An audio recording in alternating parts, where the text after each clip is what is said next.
2 Samuel chapter 13, um, the drama in David's family or family life continues, if you will. We pick up from the story where he made that mistake with Bathsheba, but God restores him, but tells him that there's going to be future challenges that he's going to have to deal with. Well, the beginning of these take place in chapter 13. One of his sons does something really wicked. David doesn't deal with it, and another one of his sons deals with it in his frustration, and it fractures the family completely. We'll dive into the story and we'll learn from it what God would show us today. Chapter 13, it says, in the course of time, Amnon, son of David, fell in love with Tamar, the beautiful sister of Absalom, son of David. When it says his sister, I would make the assumption that this was probably his stepsister, as David had multiple wives. And it says that she is the sister of Absalom, son of David. Amnon became so obsessed with his sister Tamar that he made himself ill. She was a virgin, and it seemed impossible for him to do anything to her. Now Amnon had an advisor named Jonadab, son of Shemaiah, David's brother.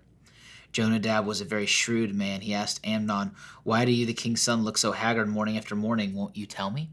So he was a man who was very aware. He understood what was going on with people. He was adept to reading emotions, I guess it would seem. And he asked him, "What's going on, dude?"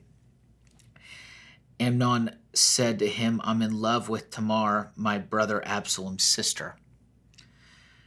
"Go to bed and pretend to be ill," Jonadab said. "When your father comes to see you, say to him, 'I'd like to see my sister Tamar to come and give me something to eat. Let her prepare the food in my sight so I may watch her and then eat it from her hand.'" So Amnon lay down and pretended to be ill. When the king came to see him, Amnon said to him, "I'd like my sister Tamar to come and make some special bread in my sight so I may eat from her hand."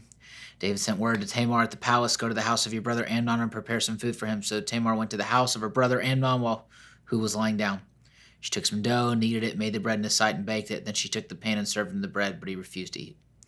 "Send everyone out of here," Amnon said. So everyone left him. Then Amnon said to Tamar, "Bring the food here into my bedroom so I may eat from your hand." And Tamar took the bread she had prepared and brought it to her brother Amnon in his bedroom. But when she took it to him to eat, he grabbed her and said, "Come to bed with me." She said, "No, don't force me. Such a thing should not be done in Israel. Don't do this wicked thing." Verse 13, "What about me? Where could I get rid of my disgrace? And what about you? You would be like one of the wicked fools in Israel. Please speak to the king. He will not keep you from being married to me." But he refused to listen to her, and since he was stronger than her, he assaulted her. Basically, she doesn't want to be there. She doesn't want this to take place.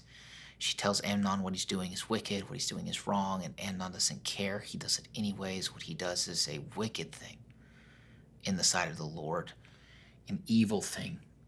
And it says in verse 15, after this, Amnon hated her with intense hatred. In fact, he hated her more than he had loved her. Amnon said to her, "Get up and get out."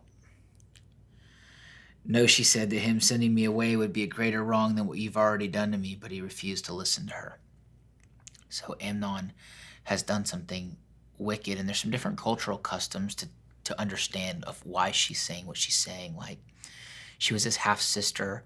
It was wicked what he wanted to do, but if the king would have blessed them being married as his half-sister, it would have been okay. But for him to assault her, to take advantage of her is wicked, beyond wrong. And then after he does it, for him to send her away like this makes it even worse, even more humiliating. It's just all around wrong. But he's angry. He hates her just as much as he loved her. It's amazing how much sin can mess us up in the head, and how if we don't take thoughts captive and bring them into obedience unto Jesus Christ, we can have a warped way of thinking, a twisted way of thinking. That's where Amnon is. He called his personal servant and said, "Get this woman out of my sight and bolt the door after her." So a servant put her out and bolted the door after her. She was wearing an ornate robe, for this was the kind of garment the virgin daughters of the king wore. Tamar put ashes on her head and tore the ornate robe she was wearing. She put her hands on her head and went away, weeping aloud as she went. Her brother Absalom said to her, "Has that Amnon your brother been with you? Be quiet for now, my sister. He is your brother. Don't take this thing to heart." And Tamar lived in her brother Absalom's house, a desolate woman. When King David heard all this, he was furious. And Absalom never said a word to Amnon, either good or bad. He hated Amnon because he had disgraced his sister Tamar. I want to share something with you before we continue that I think this is my opinion. This is not explicitly stated in the scripture, but I believe that part of what took place with Absalom later is rooted in this.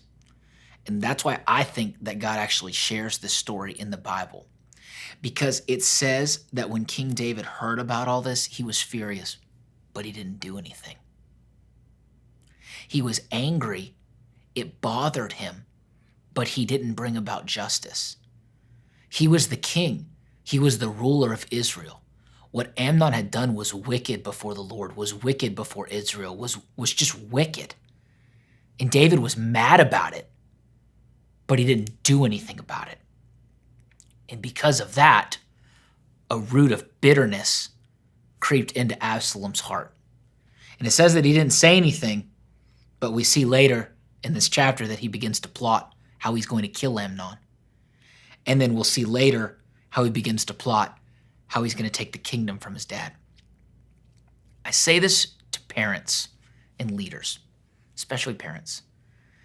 Sometimes there are things that we see that we avoid dealing with because we don't want to deal with the relational tension, but we need to deal with it. I see a generation coming up that doesn't understand consequences, that doesn't understand that if you make a good choice, there's good consequences, but if you make a bad choice, there's bad consequences. There has to be consequences, balanced consequences for the decisions that we make in our life. If we don't have rules, if we don't have order, if we don't have consequences, there will be chaos. We need to understand the value of consequences for our choices. Because if there are not consequences, we will raise up a generation that's wild, chaotic, and rebellious. And I know that we don't want that. Verse 23, 2 years later, bitterness has been growing, rooted. It's going to spring up. Hebrews says that a root of bitterness will spring up and many will be defiled. 2 years later, when Absalom's sheep shearers were at Baal Hazor near the border of Ephraim, he invited all the king's sons to come there. Absalom went to the king and said, "Your servant has had shearers come. Will the king and his attendants please join me?" "No, my son," the king replied. "All of us should not go. We would only be a burden to you." Although Absalom urged him, he still refused to go but gave him his blessing. Then Absalom said, "If not, please let my brother Amnon come with us." The king asked him, "Why should he go with you?" But Absalom urged him, so he sent with him Amnon and the rest of the king's sons. Absalom ordered his men, "Listen, when Amnon is high in spirits from drinking wine, and I say to you, strike Amnon down, then kill him.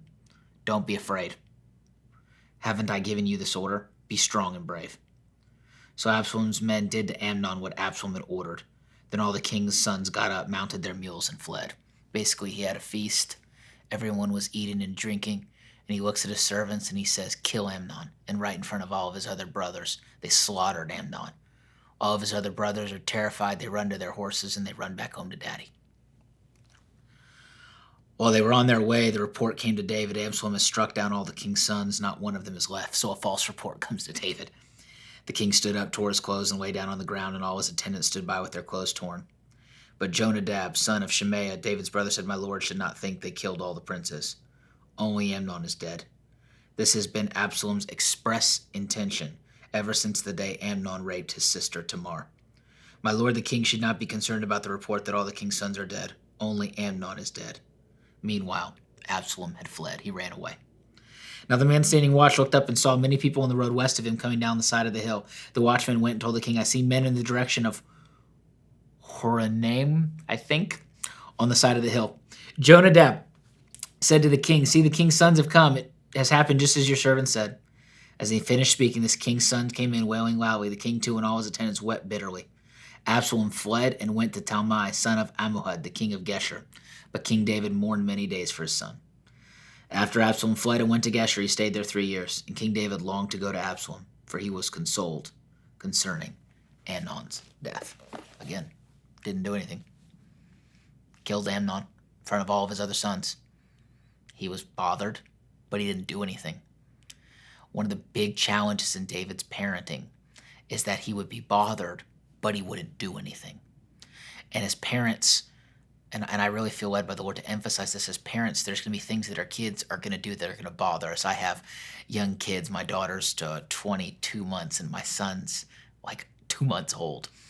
My daughter's going through a season where she's learning that life doesn't revolve all around her, that the world doesn't circle around Sophia. And I'm learning that there's things that I have to deal with, and I don't always feel like it. But because I love her, but because God has called me accountable to steward her and to raise her up and to train her up in the way that she should go, so that when she's older, she won't depart from it. There's things that her and Tiffany, my wife, we have to address, and we have to deal with it. We don't just get upset.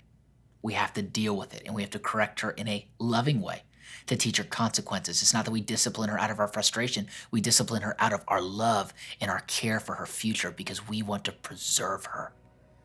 This story is a great lesson for us to realize what can happen when we don't deal with things that need to be dealt with. A root of bitterness can spring up, and many can be defiled. Let's deal with what God's called us to deal with as leaders in the home. Be blessed today.